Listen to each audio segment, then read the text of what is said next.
నమస్తే, welcome to news 9 TV Telugu. క్షణం క్షణం మారుతున్న సమాజంలో తాజా విశేషాలను వేగంగా మీ ముందుకు తీసుకొస్తుంది ఈ స్పెషల్ బులెటిన్. ఆలస్యం చేయకుండా ఇక వివరాల్లోకి వెళ్దాం.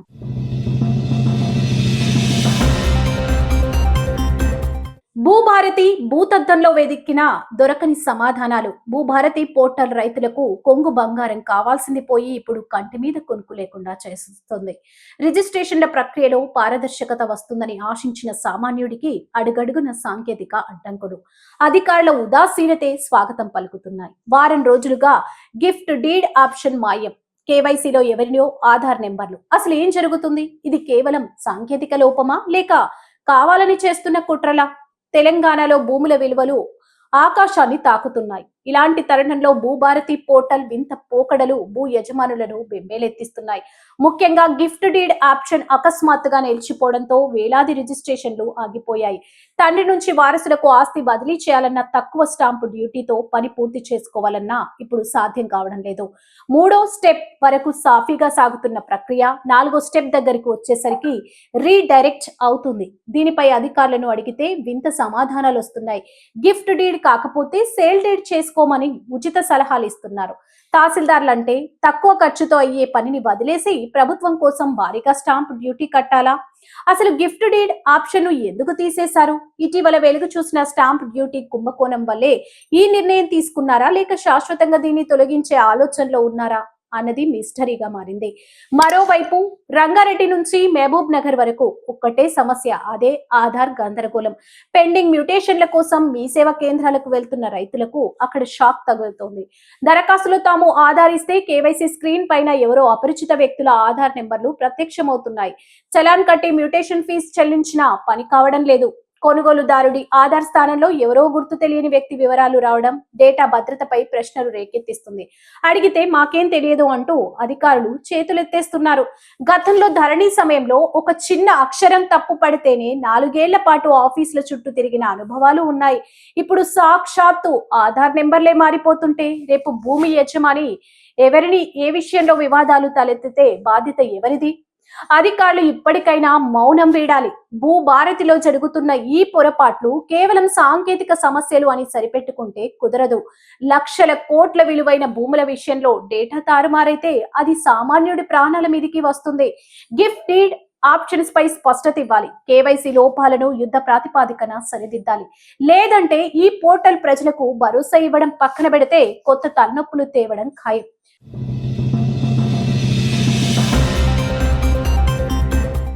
శాసన మండలిలో హైడ్రామా. ఆంధ్రప్రదేశ్ రాజకీయాల్లో మంటలు రేగుతున్నాయి. చట్టసభలు సాక్షిగా మునుపెన్నడూ లేని విధంగా ఒక హైడ్రామా నడుస్తుంది. శాసన మండలి చైర్మన్ ఛాంబర్ ముందు వైసీపీ సభ్యులు భీకరమైన ధర్నాకు దిగారు. కేవలం నిరసన మాత్రమే కాదు, ఇది ఒక రాజకీయ యుద్ధంగా మారుతుంది. అసలు ఏం జరిగింది?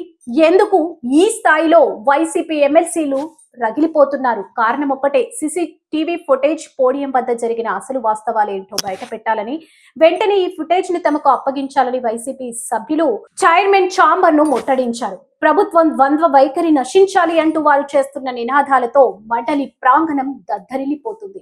గత సమావేశాల్లో లేదా చర్చల సమయంలో పోడియం వద్ద అసలు ఏం జరిగిందనే దానిపై ఇరు పక్షాల మధ్య తీవ్ర వాగ్వాదం నడుస్తుంది. సభలో అధికార పక్షం తప్పుడు ప్రచారం చేస్తుందని, వాస్తవాలు బయటపడాలంటే కెమెరా రికార్డింగ్స్ కావాలని వైసీపీ పట్టుబడుతుంది. ప్రభుత్వం కావాలనే ఫుటేజ్ ని దాస్తుందని, విపక్ష గొంతు నొక్కుతుందని ఎమ్మెల్సీలు మండిపడుతున్నారు.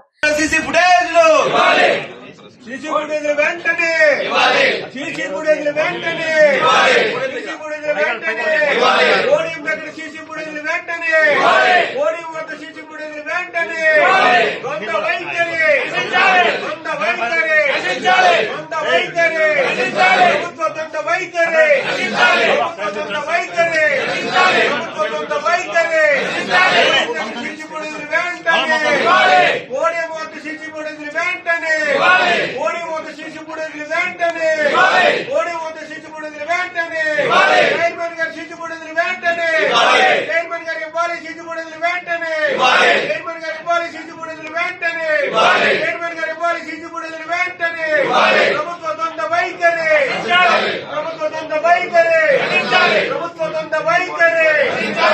We want justice. We want justice. We want justice. We want justice. We want justice. We want justice. We want justice. We want justice. We want justice. We want justice. We want justice. We want justice. We want justice. We want justice. We want justice. We want justice. We want justice. చూస్తుంటే ఇది కేవలం ఒక demand లాగా లేదు. సభాపతి chamber ముందే బైఠాయించడం అంటే పరిస్థితి ఎంత తీవ్రంగా ఉందో మనం అర్థం చేసుకోవచ్చు. సభలో జరిగిన గొడవకు సంబంధించిన ఆధారాలను ప్రభుత్వం ఎందుకు దాస్తుంది అని వైసీపీ ప్రశ్నిస్తుంటే నిబంధనల ప్రకారమే వ్యవహరిస్తున్నామని అధికార పక్షం అంటోంది. ఇక్కడ అసలు ట్విస్ట్ ఏంటంటే ఈ సీసీ ఫుటేజ్ గనక బయటకొస్తే ఎవరి అసలు స్వరూపం బయటపడుతుంది? ప్రభుత్వం భయపడుతోందా లేక వైసీపీ కావాలనే ఇష్యూని డైవర్ట్ చేస్తుందా అనే చర్చ ఇప్పుడు రాజకీయ వర్గాల్లో హాట్ టాపిక్ గా మారింది. ఛాంబర్ బైఠాయించిన ఎమ్మెల్సీలు ఫుటేజ్ ఇచ్చే వరకు కదిలేదే లేదని భీష్మించి కూర్చున్నారు. శాసన మండలిలో ఈ ప్రతిష్టంభన ఎక్కడికి దారి తీస్తుంది? చైర్మన్ ఈ డిమాండ్ కు తలొగ్గుతారా లేక మార్షల్స్ ని రంగంలోకి దించి నిరసనను అణచివేస్తారా? ఇవన్నీ ఇప్పుడు సంచలనంగా మారాయి. ఏదేమైనా ఏపీ శాసన మండలి చరిత్రలో ఇదొక బ్లాక్ డే గా నిలిచిపోతుంది అనడంలో సందేహమే లేదు.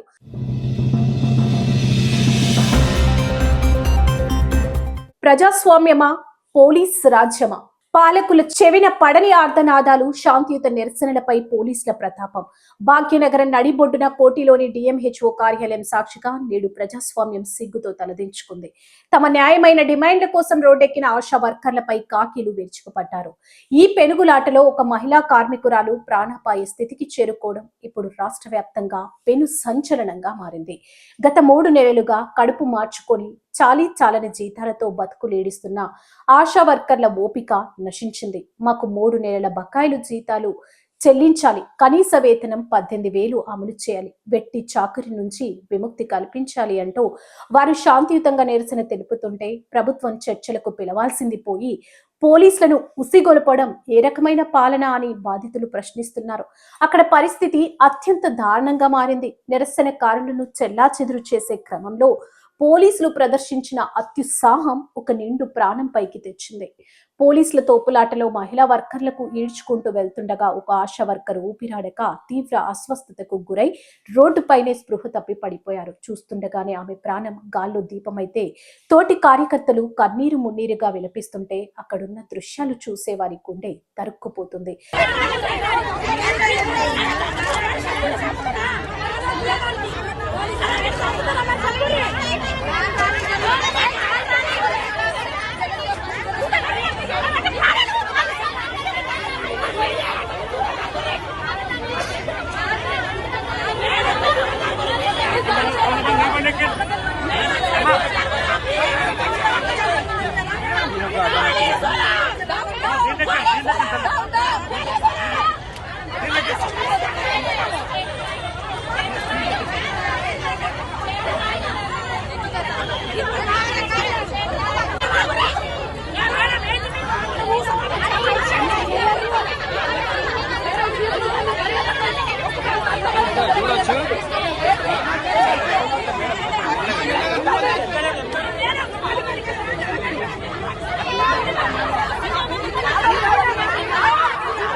వెంటనే ఆమెను అంబులెన్స్ లో ఆసుపత్రికి తరలించారు. కానీ ఆమె పరిస్థితి ప్రస్తుతం విషమంగా ఉన్నట్లు తెలుస్తుంది.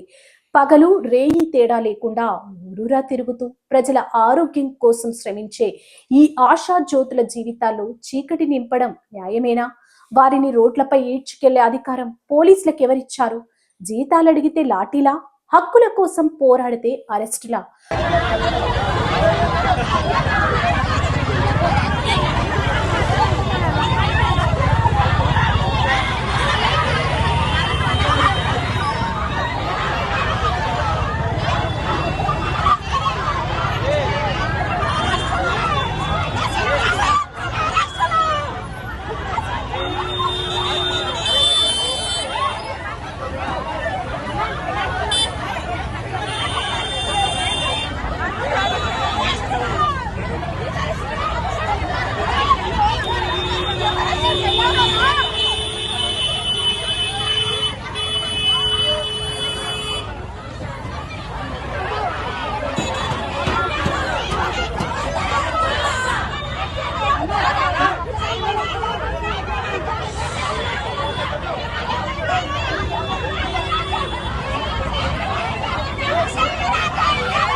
అసలు ఈ ప్రభుత్వానికి పేదల కష్టాలు కనిపిస్తున్నాయా లేదా ఏసీ గదుల్లో కూర్చొని అణచివేత ధోరణి అవలంబిస్తున్నారా? కోటిలో జరిగిన ఈ ఘటన కేవలం ఒక ప్రమాదం కాదు, ఇది వ్యవస్థాపక వైఫల్యం. ఒక మహిళా కార్మికురాలు రోడ్డుపై ప్రాణాపాయ స్థితిలో పడి ఉండటం ప్రభుత్వం మొద్దు నిద్రకు పరాకాష్ట.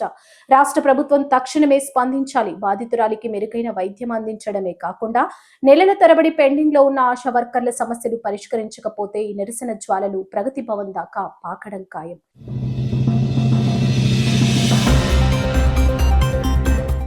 దేశంలో అన్ని దగ్గరలకు మన గద్వాల సీడే పోతుంది. మన జోగులాంబ గద్వాల జిల్లాలో ఉన్న సీడే అంతటా కూడా పత్తి రైతులు వాడతారు. కానీ ఇక్కడ మాత్రం నిమిషానికి మిమ్మల్ని వేధిస్తా ఉన్నారు. నిమిషానికి ఎవరైతే ఈ కంపెనీలు ఉంటాయో, వాళ్ళ యాజమాన్యాలు ఉంటారో, వాళ్ళకి సంబంధించినటువంటి మధ్యలో ఉండే దళారులు ఉంటారో, మీ కష్టాన్నంతా కూడా వాళ్ళ దగ్గర పెట్టుకుంటున్నారు. పోయినసారి జనం బాటకు వచ్చినప్పుడు ఒక్కొక్కరిని పలకరించి చూసినాం. మా పొలం కుదవబెట్టుకున్న మా దళారుల దగ్గర డబ్బులు వచ్చేంత వరకు కూడా పొలం రాదు. అట్లా పొలం ఎకరాలు కోల్పోయినటువంటి రైతులు అనేక మంది ఉన్నారు. మరి వాళ్ళందరూ కూడా కలెక్టర్ గారి సమక్షంలో మాట ఇచ్చి 2 నెలలైంది, ఇంతవరకు కూడా బకాయిలు ఇస్తలేరు. ఇప్పుడు ఎగబెట్టేటటువంటి ప్రయత్నం చేస్తా ఉన్నారు. కాబట్టి గద్వాల ఖచ్చితంగా రావాల్సిందే. వచ్చి ఇక్కడి నుంచి నేను ప్రభుత్వానికి హెచ్చరిక చేస్తా ఉన్నా, కరెక్ట్ వారం రోజుల టైంలో ఏదైతే మా సీడ్పత్తి రైతులకు బకాయి ఉందో ఎటువంటి కొర్రీలు లేకుండా అవి మీరు విడుదల చేయాల్సిందే. మీరు గనక అవి విడుదల చేయకపోతే అవసరం అంటే తెలంగాణ వ్యాప్తంగా ఉన్నటువంటి వాళ్ళందరం కూడా ఇదే గద్వాలకు వస్తాం, ఇక్కడే కూర్చుంటాం, దీక్షకు దిగుతాం. బిడ్డ జాగ్రత్త. మరి ఎవరైనా సరే, ఏ రాజ్యమైనా సరే 2 అన్నలకు భయపడుతుంది. ఒకటి అడవిలో ఉండే అన్నకు, ఇంకోటి రైతన్నకు. అంతేనా? ఇవాళ అడవిలో ఉండే అన్నలకు భయపడుతున్నారు కాబట్టే వాళ్ళని కర్కశంగా అణిచివేసే ప్రయత్నం చేస్తా ఉన్నారు. దారుణాతి దారుణంగా మానవ హక్కుల ఉల్లంఘన చేసి వాళ్ళని చంపుతా ఉన్నారు. దుఃఖపడుతున్నాం, చూస్తున్నాం మనం. ఇంకో పక్క రైతన్నల మీద దాష్టికం. కష్టపడి పొద్దున 10కి పోతే బయటికి సాయంత్రం 8-9 అయినా కూడా తోట నుంచి ఇబ్బంది పడి కష్టపడి వచ్చే రైతన్నను దారుణంగా ఇబ్బంది పెడతా ఉన్నారు. 1 కాదు 2 కాదు. ఇవాళ కరెంటు అర్ధరాత్రి వస్తుంది. మరి మొత్తం కుటుంబాన్ని ఇడిచిపెట్టాలి. ఇంటికాడ వైఫ్ ని పిల్లల్ని అందరినీ వదిలిపెట్టాలి, వాళ్ళు ఎట్లుంటారో అని రందో పక్కన, మరి అక్కడికి పోతేనేమో పామో తేలో ఉడుతుందనే బెంగ ఇంకో పక్కన. మరి ఇంత పెద్ద పెద్ద మనుషులు వచ్చిండ్రే, ఇయ్యరాదా కరెంటు? పరిశ్రమలకైతే ఇయ్యొచ్చు, బ్యాంకులకు వేల కోట్లు డబ్బులు ఎగబెట్టేటటువంటి పరిశ్రమలకైతే కరెంట్ ఇవ్వచ్చు, కానీ మరి కష్టపడే రైతులకు కరెంట్ వస్తలేదు. దాని మీద ఖచ్చితంగా మనం అడగాల్సిన అవసరం ఉన్నది.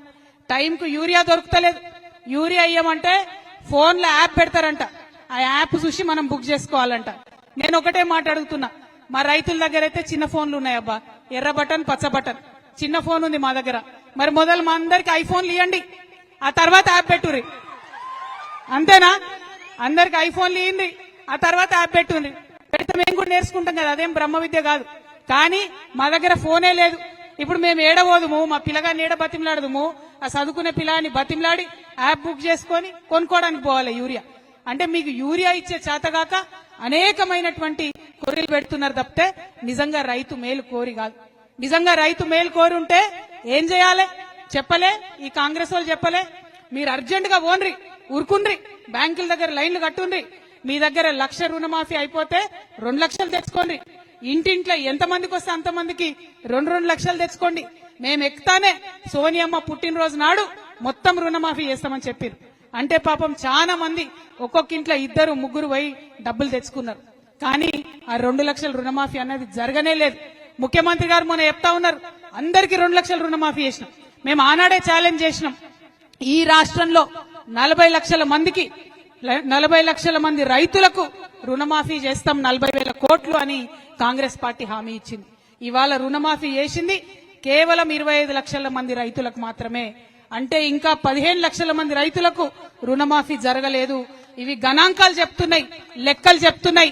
మీరు బుకాయించినా కూడా నమ్మరు ప్రజలు, ఎందుకంటే అనుభవిస్తున్నారు.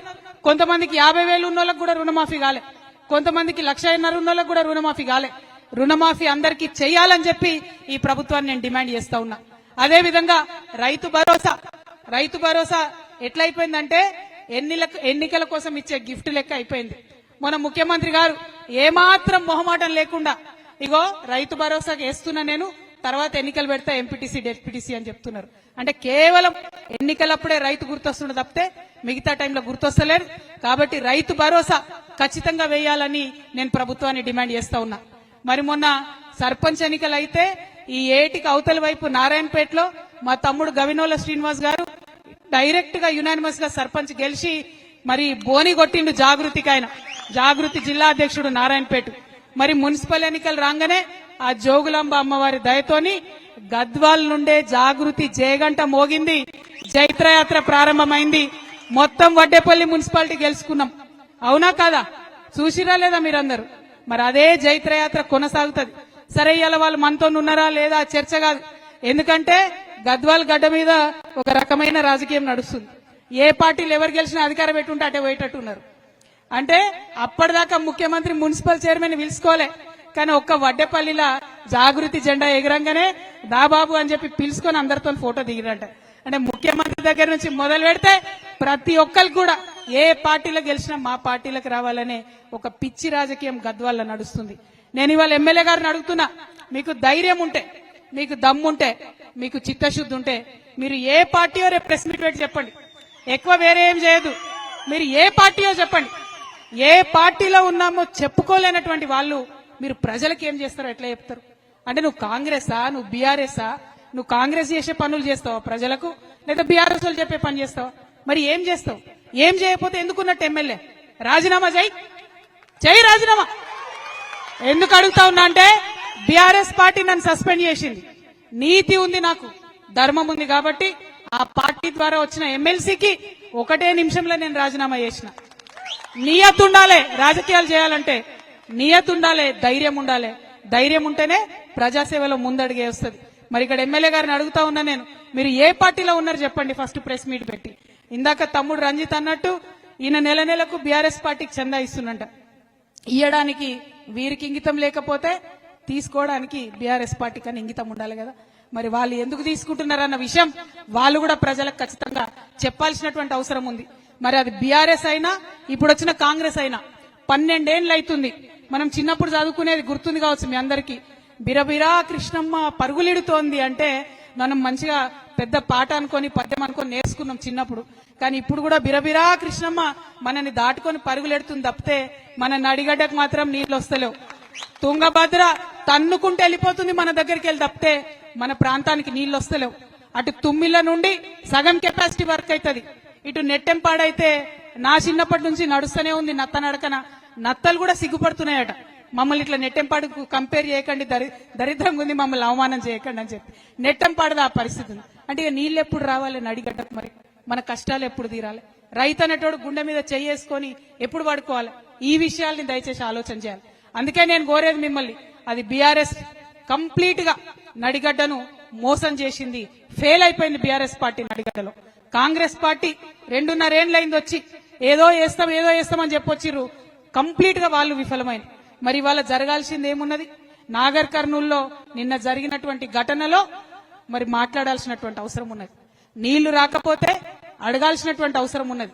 అట్లా అడిగేటోళ్లు కొత్త వాళ్ళు రావాల్సినటువంటి అవసరం ఉన్నది. కాబట్టే మీ అందరి దయతోని ఒక ముందడుగేస్తున్నాం. ఖచ్చితంగా ప్రభుత్వంలో ఎవరున్నా సరే ప్రజలకిచ్చినటువంటి మాటలు, ప్రజలకిచ్చినటువంటి హామీలు మీరు ఇయ్యాల్సిందే అని చెప్పి నిలదీసి అడగడానికే తమ్ముడు ప్రవీణ్ చెప్పినట్టు ఒక ఆయుధాన్ని అయితే నూరుతా ఉన్నాం. ఆ ఆయుధం, ఆ కొత్తగా వచ్చేటటువంటి ఆ రాజకీయ శక్తి ఖచ్చితంగా మీ అందరికి కూడా ఆయుధం అవుతుంది. ఈ నడిగడ్డకు నీళ్లు తీసుకొచ్చేటటువంటి ఒక వజ్రాయుధంగా మీ ముందుకు వస్తామని తెలియజేస్తా ఉన్నాం.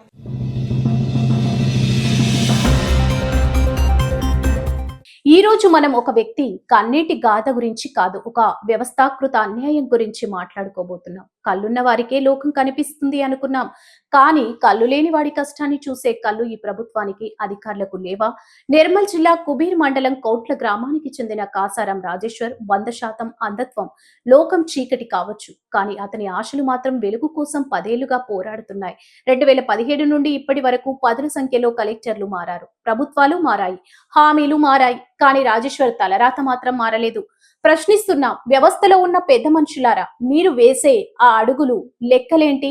రాజేశ్వర్ కంటే తక్కువ మార్కులు వచ్చిన వారికి ఉద్యోగాలు ఇచ్చారు, కానీ ఎక్కువ మార్కులు వచ్చే అర్హత ఉండి అంధుడన్న కనికరం లేకుండా రాజేశ్వర్ ను 10 ఏళ్లుగా రోడ్డు మీద ఎందుకు తిప్పుతున్నారు? ఇది అన్యాయం కాదా? ఇది రాజ్యాంగం కల్పించిన వికలాంగుల హక్కుల ఉల్లంఘన కాదా? చూడండి ఈ దృశ్యం. నిర్మల్ జిల్లా కలెక్టర్ కార్యాలయంలో ప్రజలు చాలా మంది వచ్చారు. అసలు ఎందుకోసం వచ్చారు చెప్పండి. ఏం పేరు, ఎందుకు వచ్చారు మీరు ఆఫీస్? సార్, నేను ఒక అంధుడిగా సార్, వికలాంగుడిని, టోటల్ 100% అంధుడిని. నేను 2015 నుంచి బ్యాక్లాగ్ ఉద్యోగాల్లో నేను అప్లై చేసుకున్నాను సార్.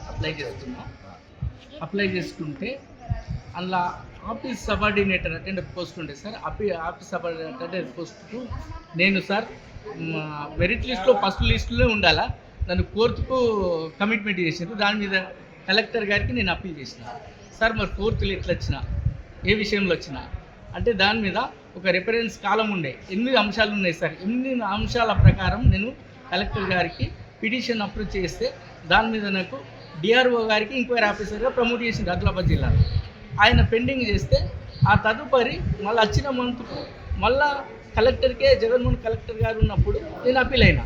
సార్, ఇదంతా కరెక్షన్ లిస్టు, మెరిట్ లిస్టును మీరు పర్టికులర్గా వెరిఫికేషన్ చేయండి, ఖచ్చితంగా న్యాయం జరుగుతుందంటే జడ్పీ సిఇఓ గారికి ఎంక్వైరీ ఆఫీసర్గా ప్రమోట్ చేసింది. ఆయన ఏం చేసిందంటే ఆయన కూడా పెండింగే చేసింది ఎంక్వైరీ. మెరిట్ లిస్టు 100% కరెక్షన్లు ఉండే. దాన్ని మళ్ళీ ఏం చేసిందంటే ఆర్టీఐ కింద కూడా అప్పీల్ చేసింది. ఆర్టీఐ కింద కూడా నాకు ఆన్సర్ రాకపోయేసరికి 259 మార్కులు మన ఊళ్ళకు బొడిగే శంకర్ అనే మనిషికి, నాది 280 మార్కులు, సేమ్ ఏజీ. ఆయనకు 7th అడిగిండు, 7th to 10th. అంటే దాంట్లో అడిగిన కాలం ఏంటిదంటే చదవడం, రాయడం వచ్చి ఉండాలని చెప్పేసి దాంట్లో మెన్షన్ చేసింది. నేను మెన్షన్ చేస్తే నాకు 280, ఆయనకు 259 మార్కులకు అప్పీల్ చేసింది. మళ్ళీ ఆయనకు ఎంప్లాయ్మెంట్ కార్డు కూడా లేదు, సర్టిఫికేట్ ఉండగా కూడా నన్ను మెరిట్లో పొందుపరచలేరు ఫస్ట్ మెంబర్గా.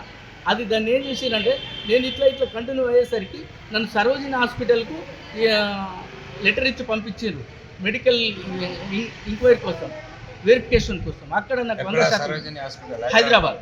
ఎవరు పంపించారు? మన వికలాంగుల ఆఫీస్ నుంచి, నిర్మల్ ఆఫీస్, ఆదిలాబాద్ ఆఫీస్ నుంచి పంపించారు. కానీ నాకు ఏది కూడా న్యాయం జరుగుతలేదు.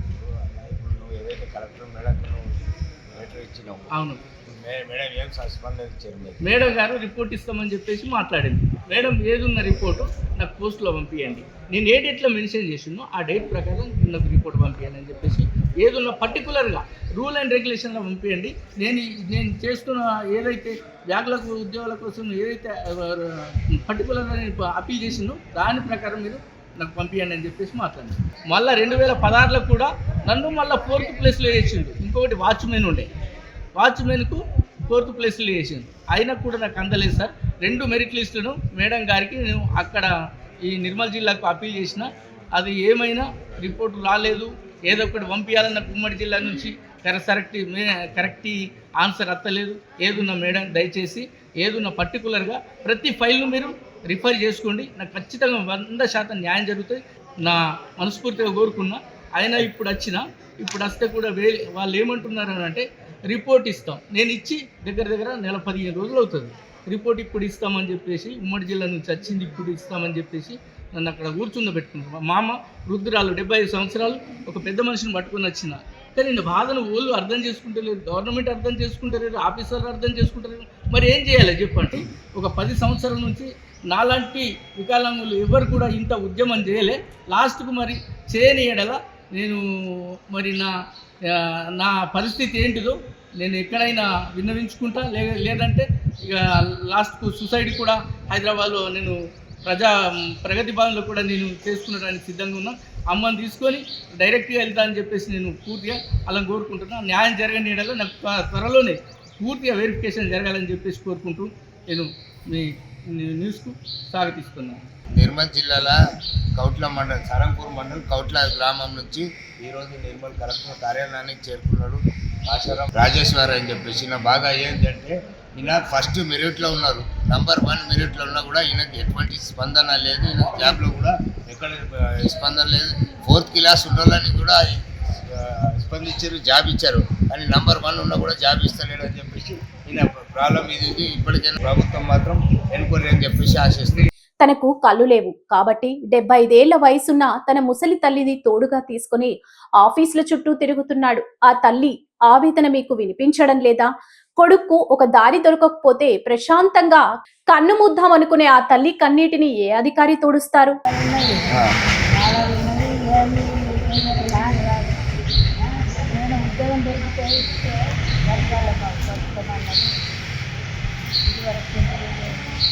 ఎప్పటి నుంచి వస్తున్నారు మీరు ఇక్కడికి ఆఫీస్? 5 సంవత్సరాల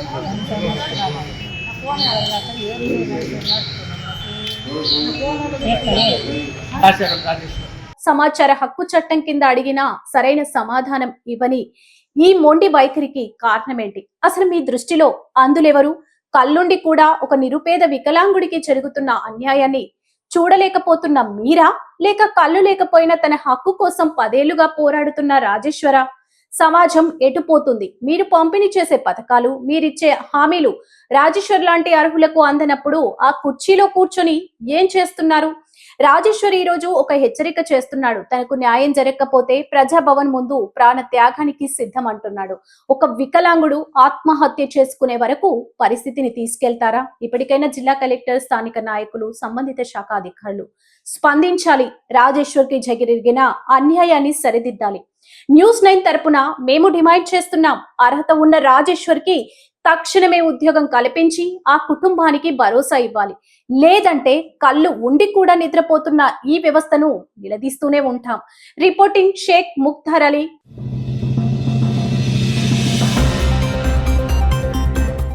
బాధాకరమైన, దురదృష్టకరమైన సంఘటన.